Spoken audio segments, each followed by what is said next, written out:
Hi everybody and welcome to the special update. There's been much unrest surrounding Jerusalem's Temple Mount lately, and which was highlighted by the recent violent takeover by the Jordanian Waqf of the Golden Gate. It's believed that the recent escalation of violence is connected to the addition of 7 new members of the Jordanian Waqf who are affiliated with the Palestinian Authority and not the Jordanian government. The Jordanian Waqf, as many of you will know, is responsible for managing the Temple Mount. The Temple Mount, as many of you will also know, is Judaism's holiest site, and it's also the former site of the 2 Jewish temples, the last of which was destroyed by the Romans almost 2,000 years ago. And to this day, it is the place where Jews turn during prayer. It's also the site of the Islamic shrine, the Dome of the Rock,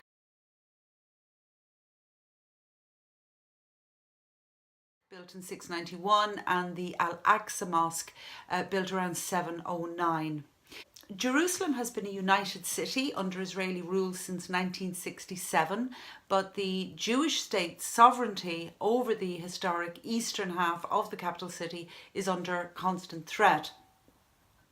To learn more about this complex issue, I recently met with Maor Tzemach, who heads a non-profit organisation in Jerusalem called Lach Yerushalayim, which translates to thee, O Jerusalem, and it's named after a popular Israeli song.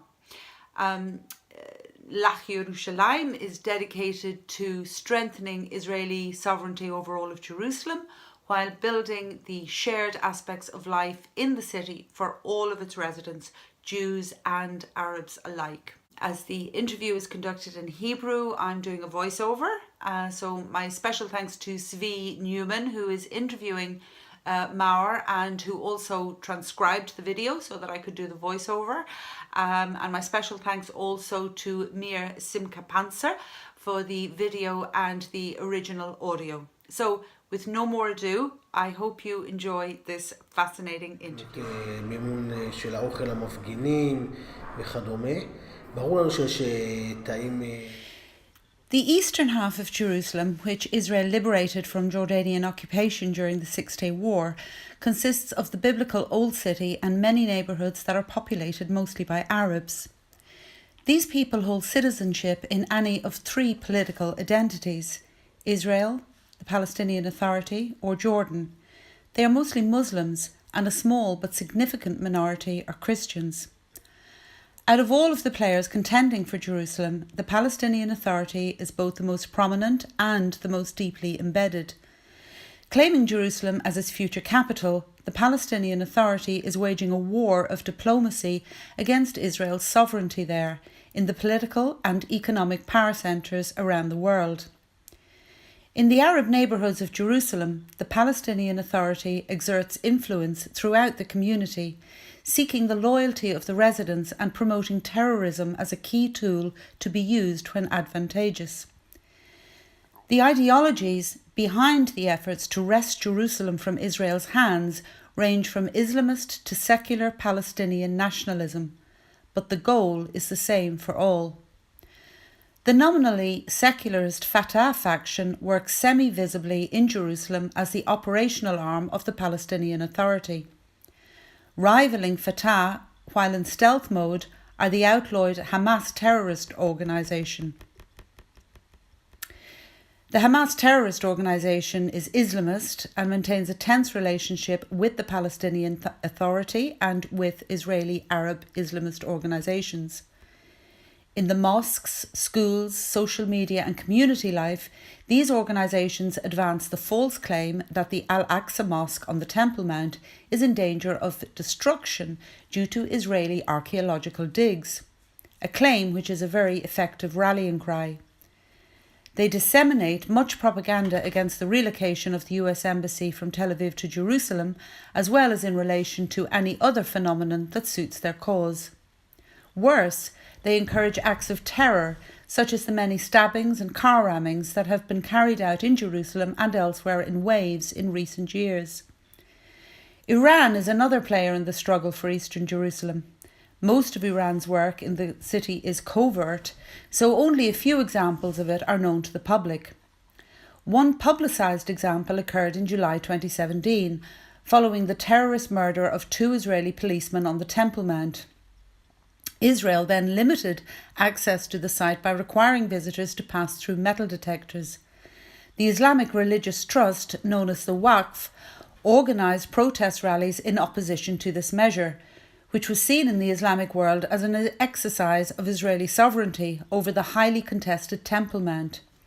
Iran provided funding to the organisers as well as packaged meals for the demonstrators. Across the Shiite-Sunni divide and across the geographical Middle East, Turkey now exerts tremendous influence in Jerusalem as well. Seeking to restore its Ottoman-era glory and even political sovereignty, Turkey has entered the Jerusalem playing field in highly visible and impactful ways. Lach Yerushalayim has exposed many of these to the Israeli authorities and media. President Erdogan stands at the forefront of the opposition to Israel's control of eastern Jerusalem and its holy sites, and he was the most vocal of opponents to the move of the US Embassy to Jerusalem from Tel Aviv. In order to appear as the patron and to deepen his influence among the Muslim Arabs of eastern Jerusalem, Erdogan is investing large sums there on feeding the needy, on schools, on extracurricular activities, on community centres, school supplies for children, and even funding of scholarships to study in Turkey. He funds the teaching of the Turkish language in eastern Jerusalem, and Turkish flags can often be seen flying in the Muslim quarter of the Old City and even on the Temple Mount. Turkish rhetoric against Israel is often hostile, and it even heats up to the level of incitement. Maor Tzemach says Israel must stop holding both ends of the stick. On the one hand, Israel maintains significant trade relations with Turkey. On the other, Turkey's efforts to undermine Israel's control of Jerusalem and beyond appears to go unpunished. As the Temple Mount, which is the site of the Jewish temples, and the Al-Aqsa Mosque is the centre of tensions, Israel maintains a delicate arrangement there, in which freedom of access is allowed for all. But in practice, Israel limits Jewish access in order not to offend the sensitivities of the Muslims, who claim religious sovereignty over the Mount. Israel has controlled the Mount since the Six-Day War, but the Waqf enjoys much control there in practice. Israel's peace treaty with Jordan guarantees the Hashemite monarchy control over the Waqf, as per the royal family's historical claim to custodianship of the sites in Israel that are holy to Muslims. The Palestinian Authority also has a significant number of members in the Waqf.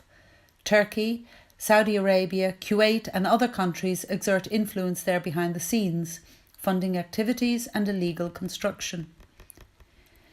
Jewish access is limited to short, police-escorted visits in specific areas, and no Jewish prayer or expression of Israeli sovereignty is allowed.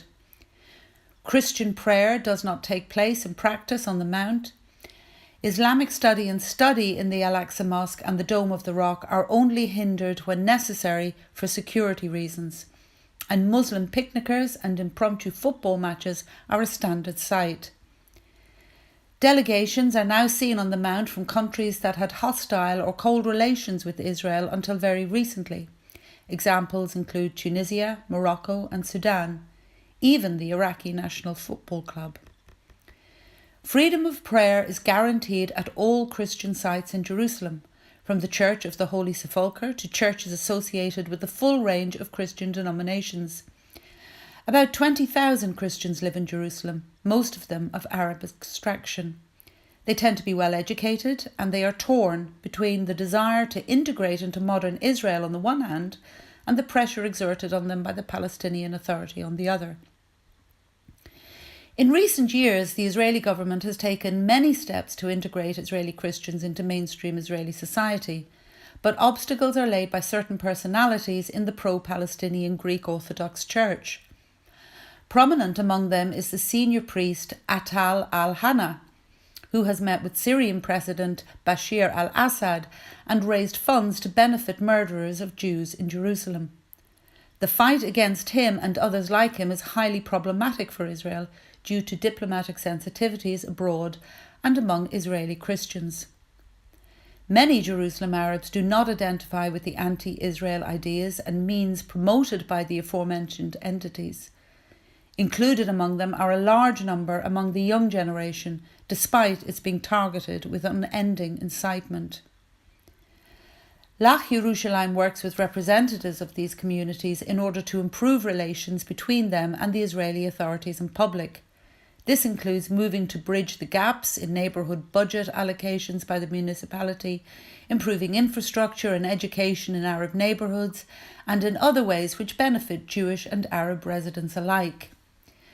The shared space is there, and despite the ever-present threats, it is being developed. Maor Tzemach believes that Israel can change reality in Jerusalem for the better under a united Israeli capital that enjoys authentic coexistence. Recent news items by Lach Yerushalayim include items such as the Waqf Fatah and an Israeli Arab Islamist movement led by a violent takeover of the Rahaman or Golden Gate at the Temple Mount, which we mentioned earlier, and which had been closed until 2003 because of its use by terrorist groups. The Israeli authorities did not prevent this from happening. Israel then arrested several top Waqf officials for inciting these violent confrontations, a measure rarely taken due to international political and religious sensitivities. For many residents of Eastern Jerusalem, there is no alternative to PA-run schools that incite against Israel and promote an Islamist agenda. And this is due to underfunding of school facilities there by the Israeli government. Turkey has funded development of an internet-based multiplayer computer game called the Al-Aqsa Guard, which simulates violent action on the Temple Mount by masked Muslim youths defending against so-called Judaization of Jerusalem. The Al-Amri Adisi Mosque, located in the Jewish quarter of the Old City, has reopened for Islamic prayer for the first time since 1967. Renovated by the Waqf, the mosque was reopened by agreement between the Waqf and senior officials in the Jerusalem municipality. This is a breach of the 52-year-old status quo in the Old City. Israel prevented a ceremony marking the 50th anniversary of Al-Maqsad Hospital in the eastern part of Jerusalem, since the Palestinian Authority effectively runs the hospital and sponsored the event.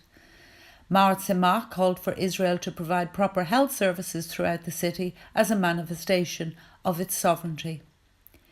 Maor Tzemach also called for proper provision of electricity throughout the city following severe power outages in the Arab neighbourhoods in the wake of a major winter storm.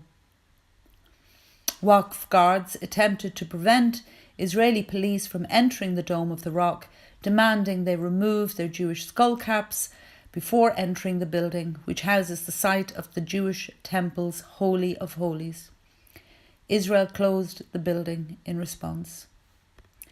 Once again, thanks to Maor Tzemach, Zvi Newman and Mir Simcha Panzer for their assistance in producing this video.